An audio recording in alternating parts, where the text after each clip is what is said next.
tema, pero creo que se lo vamos a pasar vía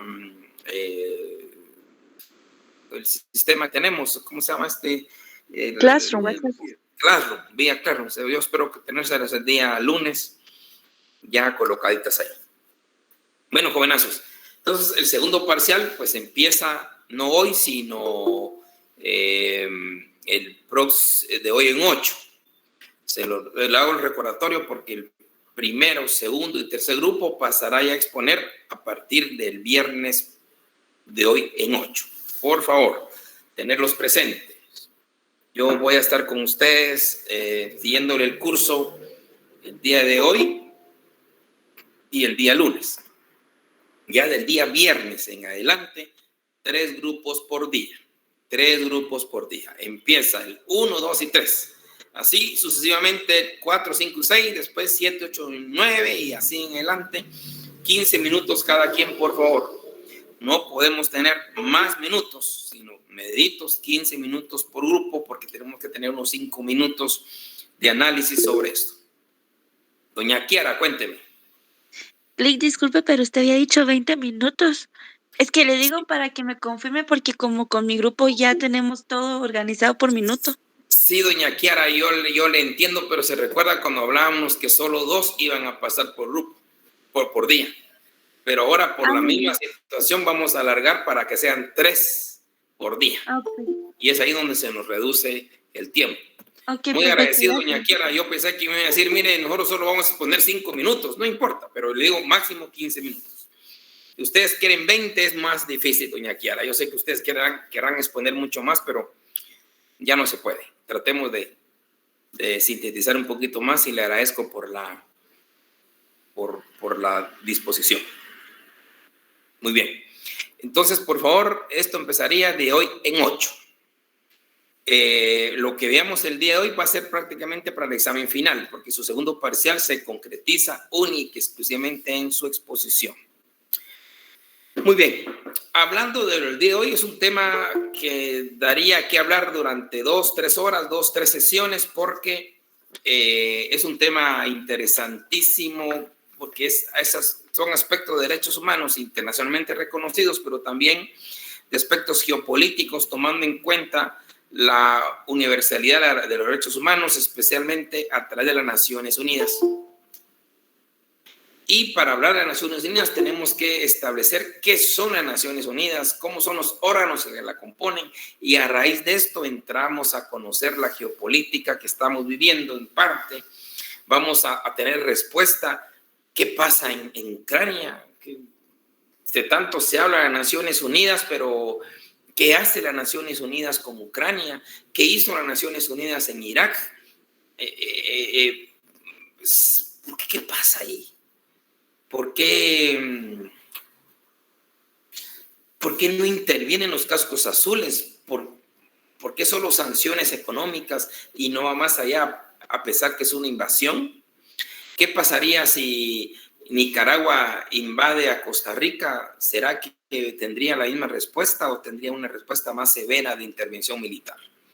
Esas son las preguntas que hoy vamos a responder. Y la respuesta es fácil, pero la vamos a ver. Lo que pasa es que no la encontramos tan así en cualquier lugarcito, pero hoy vamos a encontrar esa respuesta que es muy sencilla y vamos a comprender ese aspecto geopolítico. Pero antes de esto, es necesario abordar lo que siempre les he dicho, que las Naciones Unidas es ese ente encargado de velar por la paz y seguridad mundial.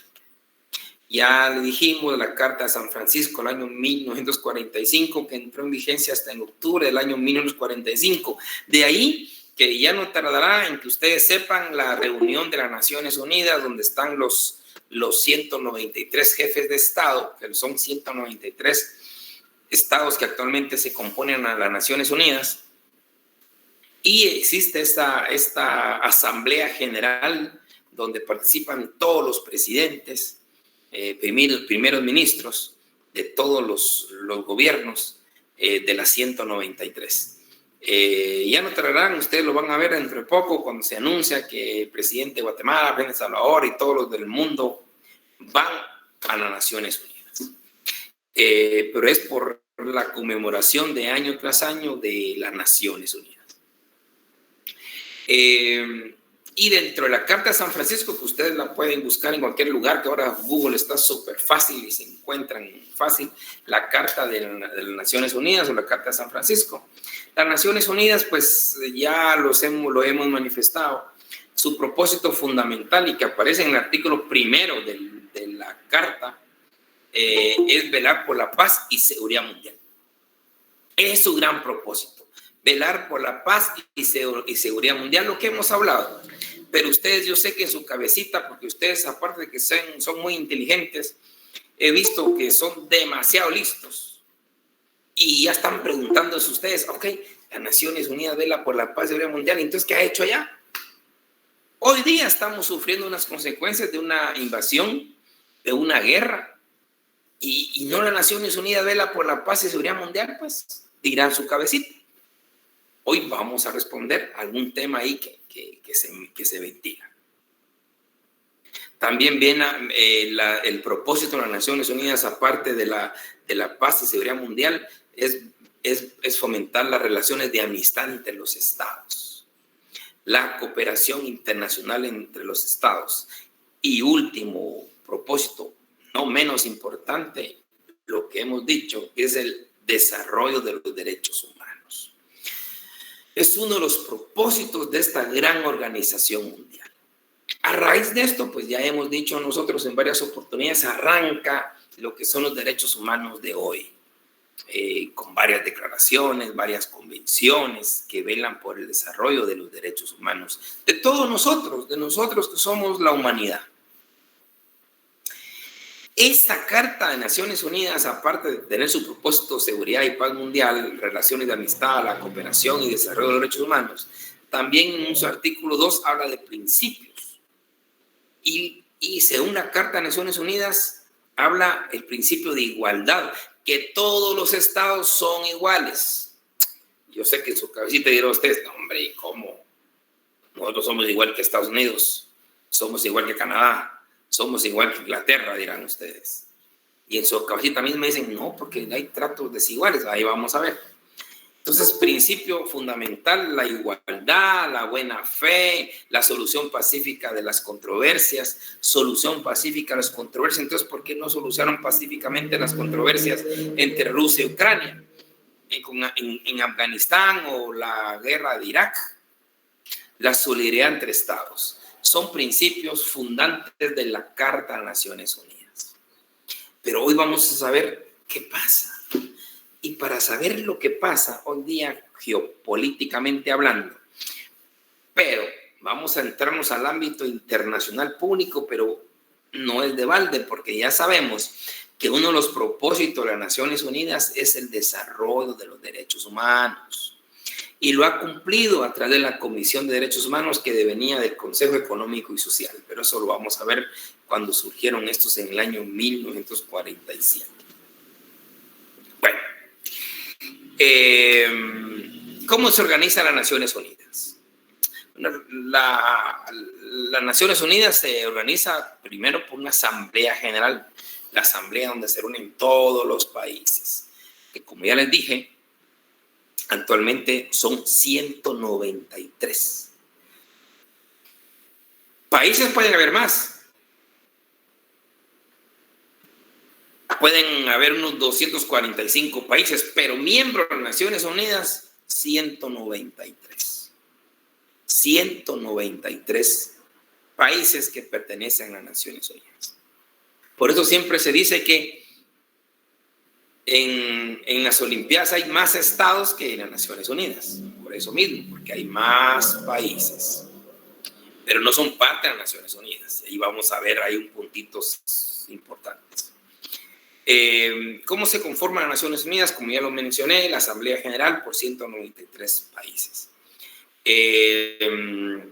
También tiene consejos, está el Consejo de Seguridad, el Consejo Económico y Social, el Consejo de Administración Fiduciaria, la Corte Internacional de Justicia, la Secretaría General. Eso es como se conforma a las Naciones Unidas.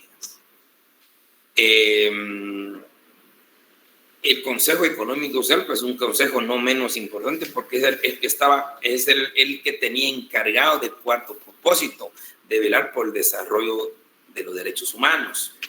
Y por eso se creó dentro del Consejo Económico y Social la Comisión de Derechos Humanos. Antes se llamaba Comisión de Derechos Humanos, hasta que en el año 2006 se creó el Consejo de Derechos Humanos.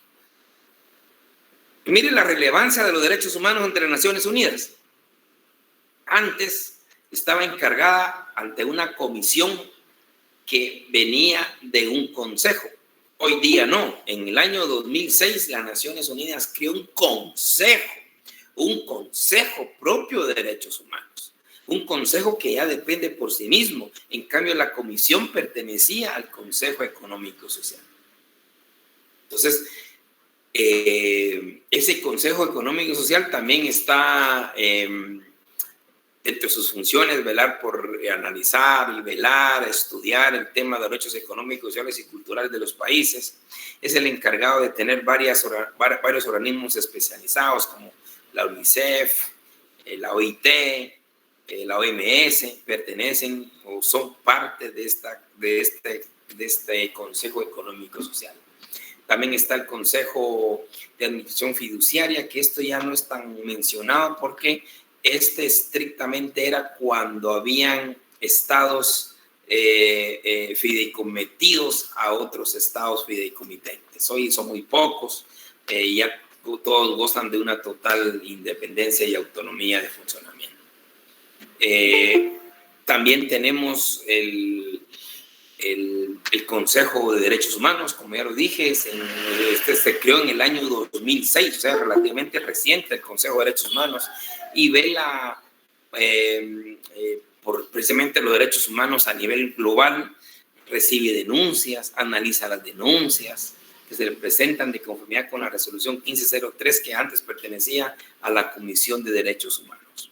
Pero a través del Consejo de Derechos Humanos se pueden presentar denuncias siempre y cuando existan ciertos requisitos, y uno es que no sean anónimos, que sean temas de derechos humanos y que no se han presentado denuncias ante otros órganos internacionales. También tenemos la Corte Internacional de Justicia. Esta Corte, hay que tener claridad que la Corte es la que resuelve controversias jurídicas. Por eso es Corte Internacional de Justicia. Resuelve controversias jurídicas entre los estados, entre los 193 estados, que puede ser de interpretación de tratados, que puede ser de cumplimiento o no de tratados, ver los límites de entre los países. Lo que está pasando hoy día entre Guatemala y Belice, ¿en dónde lo está conociendo? La Corte Internacional de Justicia, porque la Corte Internacional, bueno, resuelve controversias jurídicas entre dos o más estados. Guatemala con Belice, pues está ya sometido el tema ante la Corte Internacional de Justicia y es la que va a resolver la controversia territorial que teníamos con Belice.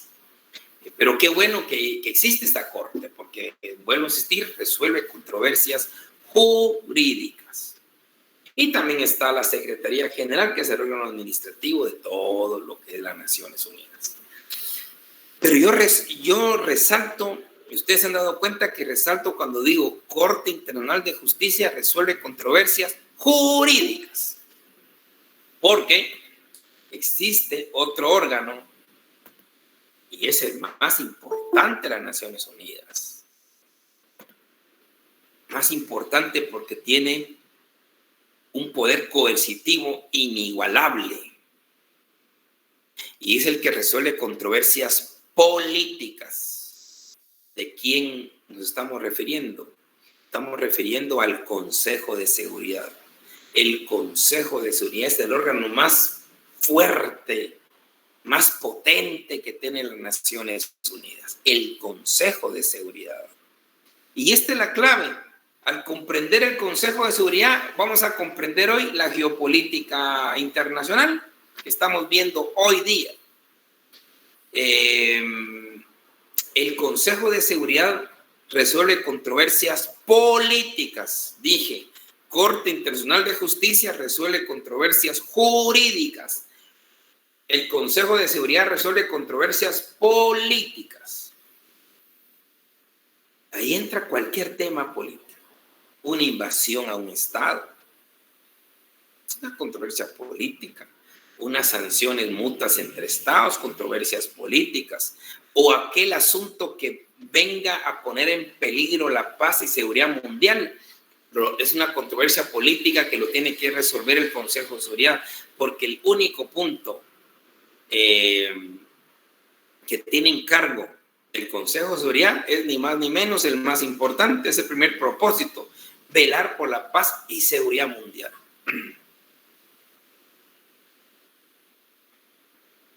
O sea, el Consejo de Seguridad es el ente de más peso entre las Naciones Unidas. De hecho, en la normativa de la Carta de San Francisco dice que cuando un asunto ya es conocido por parte del Consejo de Seguridad, ningún otro órgano, incluyendo la Asamblea General, puede inmiscuirse en el asunto.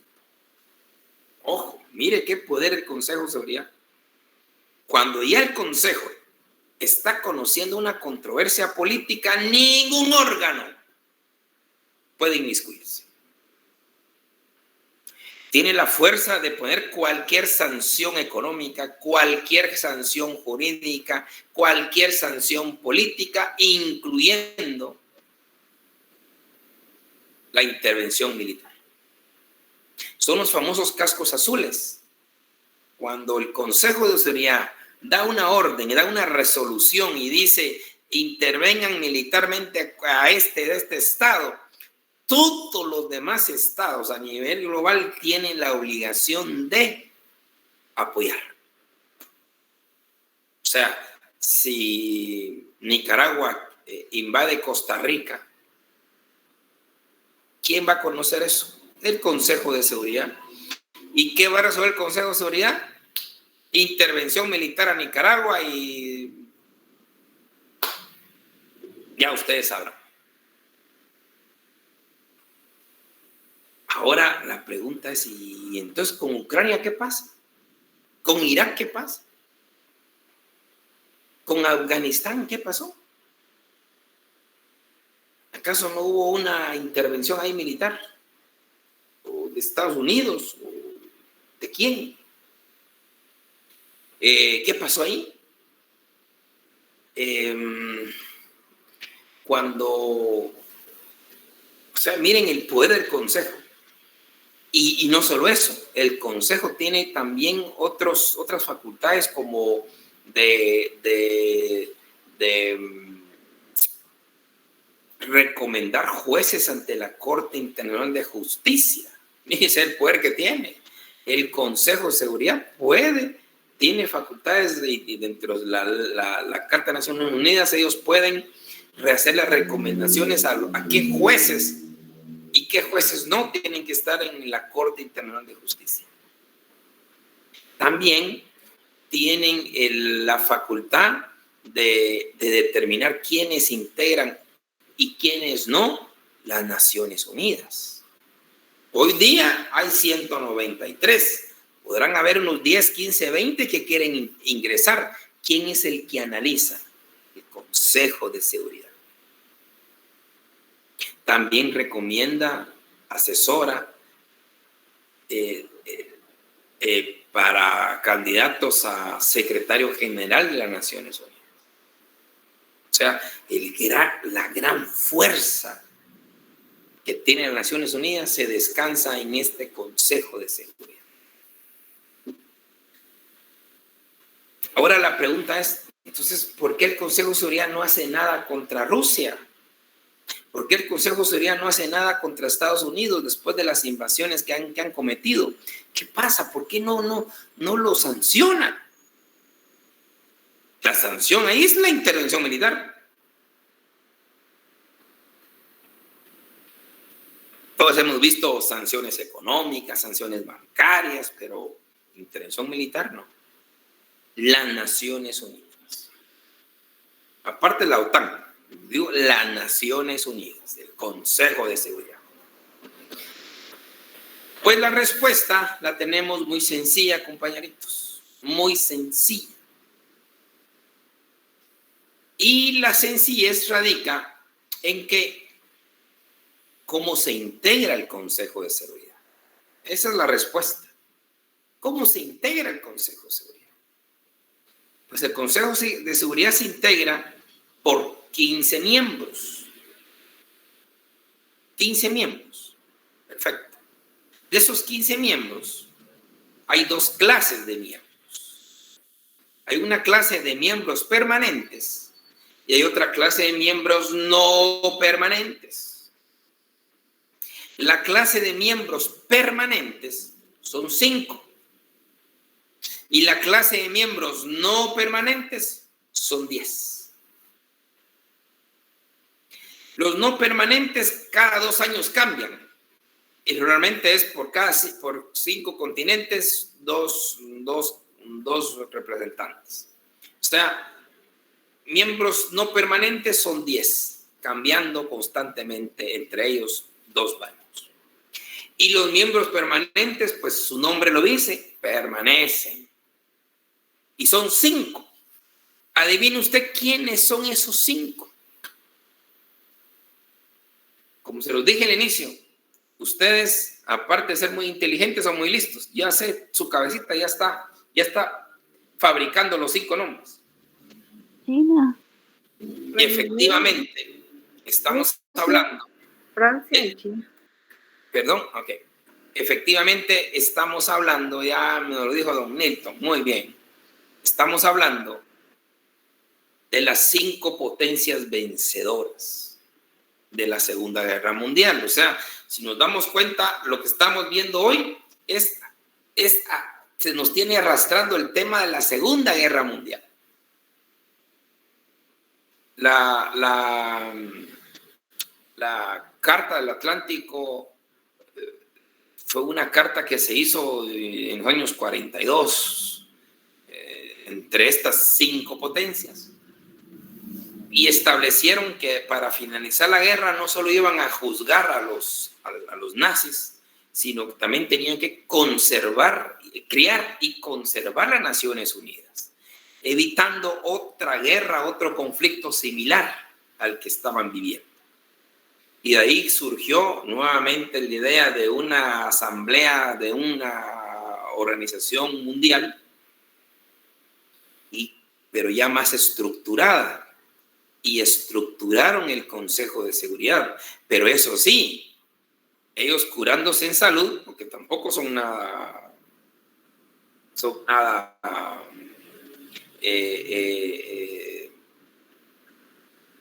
no quiero decir la palabra, no nada ingenuos.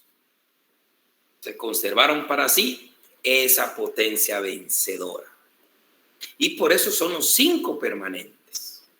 Se ha cuestionado mucho esto, especialmente con base en el principio de igualdad, ¿verdad? ¿Qué igualdad va a haber si hay una desigualdad de tratamiento? Todos los demás solo 2 años y ellos 5, y son indefinidos. Y ya dijeron ustedes los 5: Rusia, Estados Unidos, Reino Unido, China y Francia. Las 5 potencias vencedoras. Y ahora se consolidan como 5 miembros permanentes. 5 miembros permanentes. Ahora, ¿qué tiene que ver eso de permanentes y no permanentes? Solo por el tiempo. Si fuera así, pues se podría ver ahí un poco de igualdad, pero no es así. La garantía de ser miembro permanente, que son solo estos 5 y nada más, es que cualquier resolución de fondo, hablo resolución de fondo, resolución donde resuelvan sanciones, intervención militar o juzgamientos como ha habido, toda resolución de fondo tiene que aprobarse tiene que tener 9 votos. 9 votos. Entonces cualquiera de nosotros dirá, bueno, 9 votos. ¿Qué mejor si los 10 no permanentes se ponen de acuerdo, votan a cualquiera de los 5 permanentes. Pues no es así. Porque los 5 permanentes, los vencedores de la Segunda Guerra Mundial, voy a hacer un paréntesis, en ninguna guerra hay vencedores, ¿va, compañeros? No se puede vencer en una guerra. Nadie gana en una guerra, pero por fuerza hay vencedores y estos fueron los vencedores. Ellos criaron para sí el derecho a voto y veto. Veto. No solo votan, sino también vetan. Y el veto anula toda resolución. O sea, pueden haber, de esos 15 miembros del Consejo de Seguridad, pueden haber 14 votos. Pero si hay un veto, vota la resolución. Ahora díganme ustedes, de estos permanentes, ¿quiénes tienen derecho a veto? Pues los 5. Y esa es la explicación.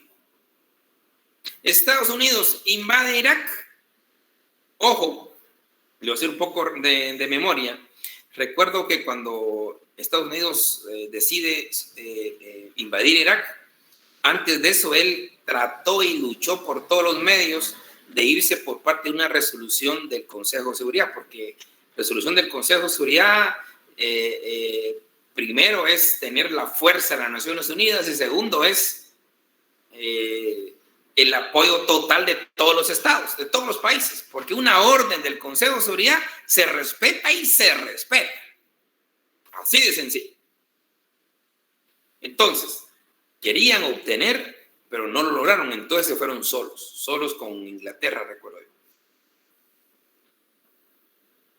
Entonces cualquiera diría, entonces ¿por qué el Consejo de Seguridad no los sanciona a ellos? Sí tienen veto. Y con veto no pasa resolución alguna. Lo mismo está pasando con Rusia y Ucrania. Lo mismo. Ningún país puede lograr una resolución en contra de Rusia. ¿Por qué no pueden tener una resolución en contra de Rusia? Porque Rusia tiene veto. Y como las normas están claras en la Carta de Naciones Unidas, toda resolución de fondo se necesita tener 9 votos y sin ningún veto. Ahí está. Entonces, yo recuerdo que han habido varios presidentes que se han presentado ahí ante el estrado de las Naciones Unidas y han exigido una verdadera igualdad y han exigido que hay reformas a la Carta de Naciones Unidas, porque al reformar la Carta de Naciones Unidas lo que quieren es igualdad, que exista democracia, porque tienen que todos los países tener el derecho de poner sus miembros en el Consejo de Seguridad, pero no pasa nada. ¿Por qué? Simple y sencillamente, los 5 permanentes tienen veto. Ahí está la explicación. El caso de Palestina, ahí está la explicación en el caso de Taiwán, que nunca van a poder ser estados porque tienen, los que no quieren, tienen ese veto. Y ahí está. Por más que se quiera invadir Rusia, nunca se va a poder porque tiene veto. O sea, es complicado. No sabemos qué nos va a esperar al final del camino. No sé si va a haber un cambio más radical en todo esto. No sé si al final de cuentas se van a enfrentar potencias a través de la OTAN, que la OTAN es otra organización del Atlántico Norte que efectivamente lo único que únicamente necesita es tener que se le pueda dañar a un Estado de los que pertenecen a esa organización, y ahí sí pueden entrar directamente las potencias europeas, Estados Unidos y Canadá. Pero mientras tanto, no, y eso ya se volvería una tercera guerra mundial. Esperamos que no suceda, mucho más delicado para toda la humanidad. Entonces, Eso es lo que exactamente está pasando hoy día en el ámbito geopolítico, pero todo también tiene su explicación, el por qué no se puede invadir o omitir sanciones por parte del Consejo de Seguridad a los miembros permanentes. Si usted no es un miembro permanente, olvídese, ahí sí, lo que sea, porque no tiene ese derecho a veto. Lo lógico, o más o menos lógico, sería que cuando se tuviera que conocer unas casas o unos casos que me afecta como país, pues yo no tengo que conocer, ¿verdad? Eso es lo lógico y es lo que pasa en el ámbito judicial. Si usted es un juez y usted tiene impedimento para conocer su propia controversia, pues eso aquí no existe, ni eso existe. Y lo peor que se la llevan de grandes democracias y grandes postulados y grandes cuestiones de igualdad y parámetros inmaculados, pero para estos asuntos no. Porque aquel juez que conozca su misma controversia, no es correcto. Esto no puede ser. Pues lo mismo tendría que ser ahí. Cuando alguien de ellos tenga que conocer una controversia, prácticamente no debe de conocer, sino son nosotros. Pero no les conviene a ellos. Entonces, esto fue muy bien pensado y todavía subsiste y por eso es la explicación de lo que hoy vivimos. Bien. Pero todo esto deviene de los derechos humanos, de las Naciones Unidas en sí, que fomentan, pues, que a través de la Carta de Naciones Unidas se fomenta los derechos humanos. Y en el 2006, dentro de la estructura de las Naciones Unidas, ya contamos con un Consejo de Derechos Humanos. Un consejo que vela por el desarrollo, promoción, análisis, estudios de los derechos humanos, así también como de recibir, examinar denuncias, porque el Consejo de Seguridad sí puede recibir y examinar denuncias de conformidad con la resolución que nos dejó la Comisión de Derechos Humanos, la denominada 1503. Y de ahí vienen las instituciones protectoras de derechos humanos dependientes de las Naciones Unidas, y son varias. Aparte del Consejo de Seguridad creado en el año 2006, ojo que apenas son 15 años que lleva, pero ya tenemos un Consejo propio de Derechos Humanos. También está el Alto Comisionado de las Naciones Unidas para los Derechos Humanos. Esto ustedes lo han escuchado de una otra manera, porque en Guatemala hay una oficina de ese Alto Comisionado. Esa oficina que se instaló en el año 2005, el Alto Comisionado de las Naciones Unidas para los Derechos Humanos, hace estudios, análisis, promueve la investigación, promueve la educación de los derechos humanos. Yo recuerdo que cuando vino el Alto Comisionado en 2005, se fortaleció mucho el estudio de los derechos humanos en las universidades, en las escuelas, en la policía, en los militares, en las instituciones públicas. Nos enseñaron mucho los derechos humanos. De hecho, en las propias escuelas hoy día se dan cursos de derechos humanos. En los colegios se dan cursos de derechos humanos. De hecho, hasta los niños hoy día están hablando de los derechos de la niñez. Ya los niñitos de 6, 7 años hablan ya de sus derechos, porque es parte de esta escuela de los derechos humanos. También existen los famosos relatores o informes por país o temáticos de las Naciones Unidas. Las Naciones Unidas tiene esos relatores por país, que tiene relatores que van al país de Afganistán, al país de Bolivia, al país del Perú, al país de Afganistán, de Irak. Van a ver, a estudiar cómo están los derechos humanos, cuáles son las situaciones a mejorar todos los derechos humanos en ese país. Por eso son relatores por país. Pero también hay relatores temáticos. Los relatores temáticos, el nombre lo dice, por temas. Tema de la niñez, tema de la discriminación, tema de la mujer, tema de la justicia, tema de los discapacitados, todos esos temas, hay relatores especializados en esos temas que pueden ir a todos los países o para determinar en qué situación está ese tema en particular. Y después pasan los informes a las Naciones Unidas. Como instituciones propias de las Naciones Unidas, ellos tienen que informar, y las Naciones Unidas, como de sus propósitos, ese tercero de derechos humanos, conocen y pueden emitir dictámenes o mensajes dirigidos o informes dirigidos a los estados propios de cómo están sus derechos humanos. También tenemos los comités internacionales.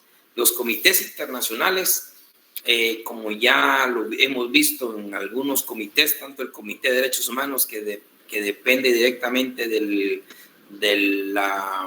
Pacto Internacional de Derechos Civiles y Políticos, es el comité que se encarga de velar por el cabal cumplimiento de ese pacto y también recibe denuncias. También tenemos el Comité de Derechos Humanos, de Económicos, Sociales y Culturales, que viene del pacto de ese mismo nombre. Pero aparte de estos comités, tenemos unos comités contra la discriminación, que este comité contra la discriminación viene a través de la Convención Internacional contra la Discriminación. Y tenemos un comité que vela por el cabal cumplimiento de esta convención y aparte también recibe denuncias. Tenemos también un comité contra la discriminación de la mujer que viene por parte de una convención internacional y que también recibe denuncias.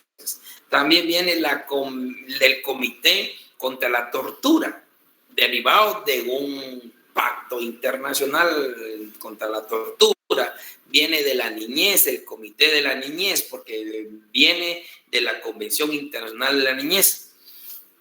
Que para hacer una pausa, el Comité de los Derechos de la Niñez se formó dentro de la Convención de los Derechos del Niño, que esta Convención de los Derechos del Niño dio paso a lo que hoy entendemos como la Ley PINA, Ley de Protección Integral de la Niñez y la Adolescencia. A raíz de esta convención, ya esto creo que ya lo hemos visto, o lo vamos a ver un poquito más, la diferencia entre lo que es niñez y lo que es adolescencia. Se estableció en esta convención los derechos y obligaciones de la niñez y la adolescencia. Por eso Guatemala se obligó a decretar esta ley que tenemos de Ley Integral de Protección de la Niñez y la Adolescencia, que en esa tiene obligaciones y también tiene derechos. De ahí viene el juzgamiento hacia los adolescentes. Pero es un tema que yo creo que lo vimos en el derecho penal, especialmente en el ámbito de la culpabilidad. Y ya el tema de la niñez pues es algo muy sensible que también lo vamos a tocar en algunos casos al finalizar las exposiciones. Tenemos el Comité de Trabajo Migratorio. No sé, el día de mañana usted se va a estudiar al extranjero y también decide trabajar en el extranjero, pues hay una convención internacional que protege a este trabajador migrante. Y también no solo existe la convención, sino también existe un comité que vela por el cabal cumplimiento de esa convención internacional. También tenemos la Convención Internacional y el Comité de las Personas con Discapacidad. Mire qué interesante. La Convención Internacional la Convención Internacional de las Personas con Discapacidad, existe una convención interamericana, pero el que tiene comité es la Convención Internacional de las Personas con Discapacidad. Aquí pues nos narra qué se considera una persona con discapacidad, sus derechos, sus obligaciones, la obligación que tienen los estados de promover el tema de las personas con discapacidad, promover la ayuda a estas personas. Es interesante.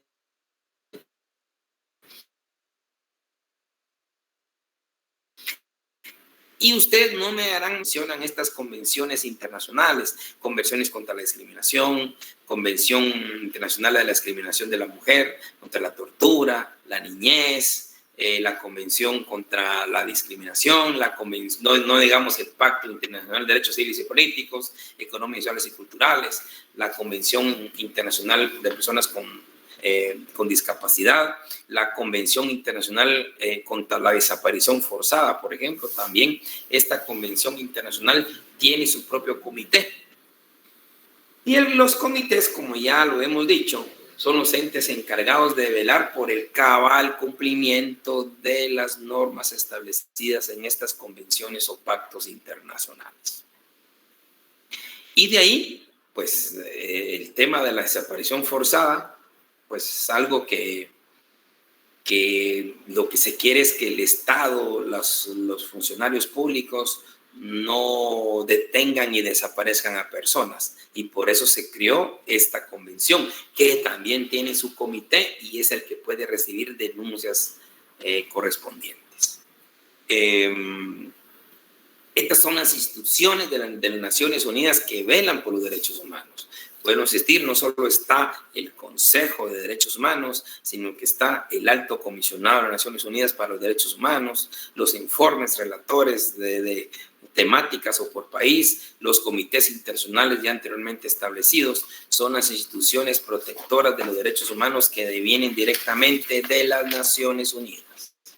A eso también existen otras instituciones especializadas del trabajo, por ejemplo, está la OIT, la especializada en la educación, ciencia, cultura, está la UNESCO, la institución especializada de la salud, está la OMS, que en estos últimos 2 años fue muy famosa. Todo el mundo hablaba de la OMS y es una institución especializada de salud que depende de Naciones Unidas. La otra institución especializada de Naciones Unidas de la agricultura y la alimentación es FAO. La UNICEF, el tema de la niñez, y PNUD, pues del tema de los desarrollo humano. O sea, y se dan cuenta, todas las instituciones de una u otra manera las tenemos en Guatemala porque devienen de las Naciones Unidas y son instituciones especializadas de las Naciones Unidas. Los comités, el Alto Comisionado, el Consejo de Derechos Humanos son instituciones que protegen los derechos humanos. Ahorita son instituciones especializadas de las Naciones Unidas, que de una manera hacen su labor en beneficio, especialmente en su materia, de los derechos humanos, para proteger los derechos humanos a nivel global. Se ha establecido que al proteger y a garantizar los derechos humanos a nivel global, no solo se beneficia en sí a la persona, sino beneficia a un país entero, porque la idea fundamental es que no exista discriminación alguna, que se proteja a la niñez, que se proteja a la vejez, que se proteja a cualquier persona discapacitada, que se proteja a la mujer. La mujer ha sido víctima desde hace muchos años de la fuerza del hombre, y es ahí donde es importante y se ha resaltado evitar la discriminación de las mujeres. Entonces, estas son las instituciones que protegen y velan los derechos humanos a nivel global, que devienen de las Naciones Unidas. Y recapitulando, lo importante, el punto de partida que tenemos en el año 1945, después de la Segunda Guerra Mundial. Ahí se pactó la Carta de San Francisco. A raíz de la Carta de San Francisco, que entró en vigencia en octubre, de ahí en adelante, jóvenes, viene todo lo que hoy día tenemos, conservamos y esperamos seguir conservando, porque los movimientos geopolíticos ya no depende de nosotros. No sé en qué situación va a parar esto, pero al menos tenemos la esperanza de conservar las Naciones Unidas, que para unos puede ser muy criticable, pero de una u otra manera ha mantenido esta medianamente armonía a nivel global. Esperamos que esto no se deshaga, esperamos que esto, en lugar de debilitarla, se pueda fortalecer aún más, porque si no sabemos en qué momento vamos a que esto pueda surgir con situaciones más complejas y más difíciles para la humanidad. Pero lo importante en nuestro curso es tomar en cuenta la finalización de la Segunda Guerra Mundial, ese cuarto propósito que tiene claramente establecido una Carta de Naciones Unidas para la humanidad, que es el desarrollo de los derechos humanos. Y por ahí es que surgió la declaración, surgieron los pactos, surgieron las convenciones internacionales que velan a esto, a los derechos humanos. Parte de lo que estamos viendo, la educación universitaria de derechos humanos, es un compromiso universal, un compromiso que se dio en una conferencia de Viena, donde se determinó que toda la educación primaria, secundaria y universitaria tendría que llevar consigo mismo el estudio, la formación de los derechos humanos. Los derechos humanos lo que nos tiene que brindar a larga es esa paz y armonía. Ahora, cuando no nos enseñan derechos humanos, pues difícilmente vamos a entender esa paz y armonía.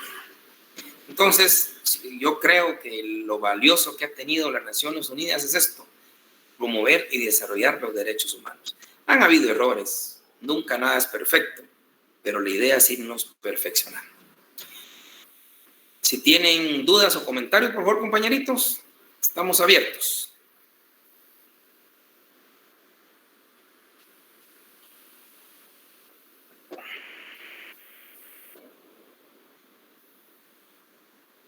Bueno, si no hay comentarios, solo les vuelvo a encargar, por favor, de hoy en 8 ya pasa los primeros 3 grupos, que es el caso Blake, el caso Panel Blanca y el caso Niños de la Calle. Estos son 3 casos preciosos que los vamos a disfrutar y que son contra el Estado de Guatemala, pero dejan muy excelentes lecciones en el ámbito de derechos humanos.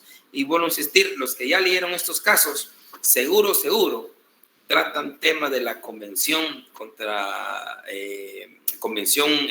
del Niño, de la discriminación, desaparición forzada, que son convenciones fundantes en estos temas que ya los compañeros nos lo van a remitir. Sí, doña Rosa, cuénteme. Gracias, licenciado. Disculpe, es que no podía activar mi micrófono cuando usted pidió alguna pregunta. En el caso de la ONU, con los países que no pertenecen a la ONU, si realmente llegan a un conflicto así supremo, ¿de qué manera la ONU sí podría participar? Puede participar, bien puede participar, porque recordemos que el Consejo de Seguridad está para eso, para velar por la paz y seguridad mundial, sean o no sean de las Naciones Unidas. Ok, gracias, licenciado. La idea es no poner en peligro nuestra humanidad. Así es, gracias. Bien, jovenazos, nos miramos el próximo lunes. Se cuidan ustedes. Gracias, Liz.